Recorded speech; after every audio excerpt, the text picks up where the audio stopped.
Ever wonder why that one person keeps popping up in your thoughts over and over? Maybe it's an ex, a crush, or even someone you barely know. It's like they've made themselves at home in your mind. No invitation, no warning, and certainly no exit plan. Why does this happen? What's going on in your head when they refuse to leave? Well, it turns out that it's not just random brain activity. It's not just a glitch in your system. There's actually a psychological reason why certain people stick around in your thoughts. And it's more than just love, obsession, or a passing interest. In fact, this recurring mental presence is a key to understanding something deeper about yourself. So, buckle up because we're about to dive into the fascinating world of Carl Jung's psychological theories, the shadow, the anima and animus, projection, and even synchronicity.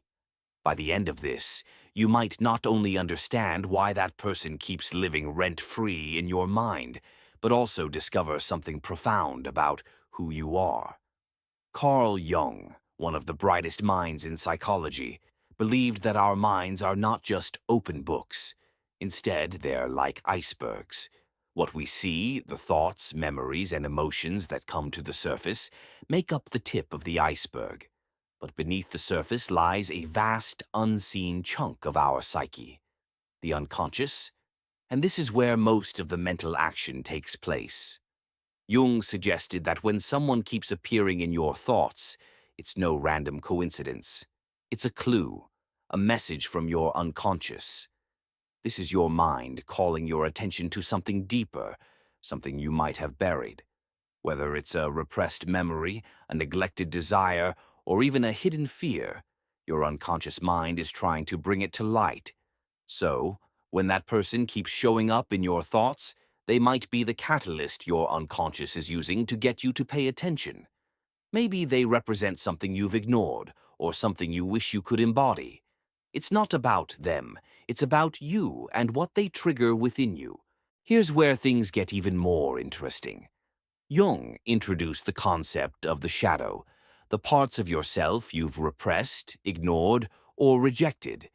These are the qualities you don't like or the traits that don't fit your ideal self-image. But here's the kicker. Sometimes the people who occupy your thoughts are actually manifestations of your shadow. For example, let's say you find someone incredibly confident, but deep down, you struggle with your own self-doubt. Maybe you admire their fearlessness because it reflects something you wish you could express. Or maybe someone in your life annoys you endlessly because they remind you of the arrogance or impulsiveness you refuse to admit you have. In both cases, these people are holding up a mirror to the parts of yourself that you've repressed.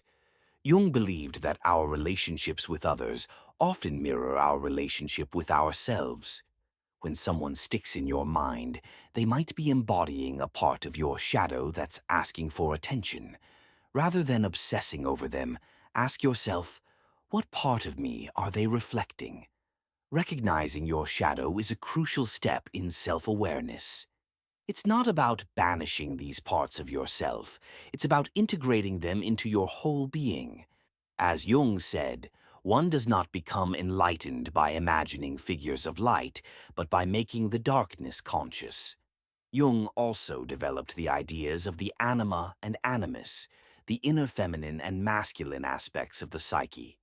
The anima represents the feminine within men, while the animus symbolizes the masculine within women. But these archetypes aren't tied to biological sex. They're symbolic, representing the energies within all of us. So, what does this have to do with that person who won't leave your thoughts? According to Jung, when you fixate on someone, it's because they resonate with your anima or animus. Maybe they reflect an aspect of your inner world that you've been neglecting. Perhaps they bring out qualities that you don't fully express or even recognize within yourself. For instance, you might be drawn to someone's emotional depth because it mirrors something you're craving in your own life. But here's the tricky part. Sometimes you're not seeing them as they truly are. You're seeing them as your unconscious mind wants them to be. This projection can lead to confusion, as you might believe you're seeing the perfect partner, when in reality you're seeing your idealized anima or animus. Understanding this dynamic helps shift the focus from "why am I obsessed with them" to "what part of me are they awakening?" And by recognizing that the attraction or fixation is not just about the other person, you open yourself up to exploring your own psyche. This brings us to the concept of projection. Jung believed that much of what we feel about others has less to do with them and more to do with us. In essence, we project our own desires, fears, and qualities onto others. This is like watching a movie and assigning the role of the protagonist or antagonist to someone else in your life. But here's the catch. What you see in them may be more about what you refuse to see in yourself. Let's say you're envious of someone's ambition.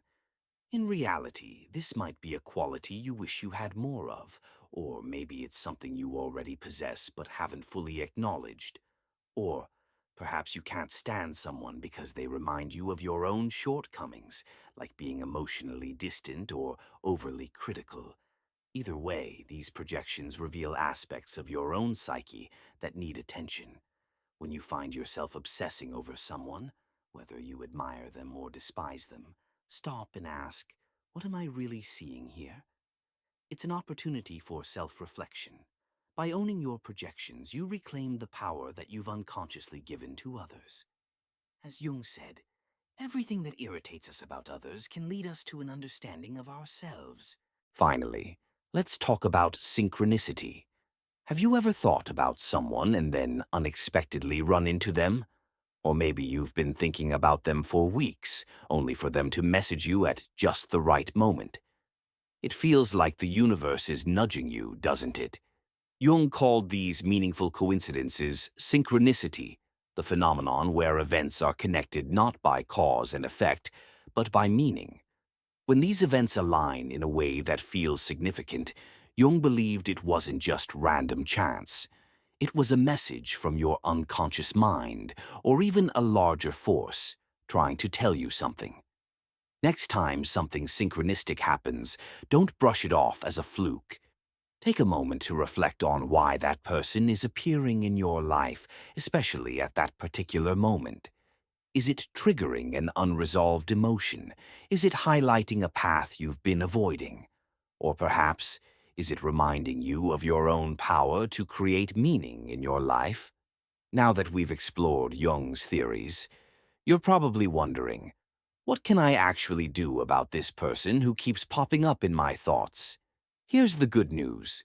Jung's ideas aren't just fascinating, they're practical tools for personal growth. Let's break it down into 3 steps for self-awareness. Step 1. Reflect. Start by asking yourself, what emotions come up when I think about this person? Are you inspired by their confidence, frustrated by their aloofness, drawn to their sense of adventure? Pinpointing your feelings is the first step in understanding what they represent in your own life. Next, dig deeper into what those feelings mean. For example, if you admire their creativity, it might be because you're craving more of that in your own life. If their rejection stings, it could highlight an old wound around self-worth. Journaling or meditating on these feelings can help you understand the underlying cause. Use these insights to make changes in your life. Maybe it's time to build confidence, embrace your creative side, or heal old emotional wounds. This isn't about changing the other person. It's about transforming yourself and using your thoughts as a roadmap for personal growth. As Jung wisely said, until you make the unconscious conscious, it will direct your life and you will call it fate. So, don't let your thoughts control you. Take the reins, explore the depths of your psyche, and uncover what your mind is trying to tell you.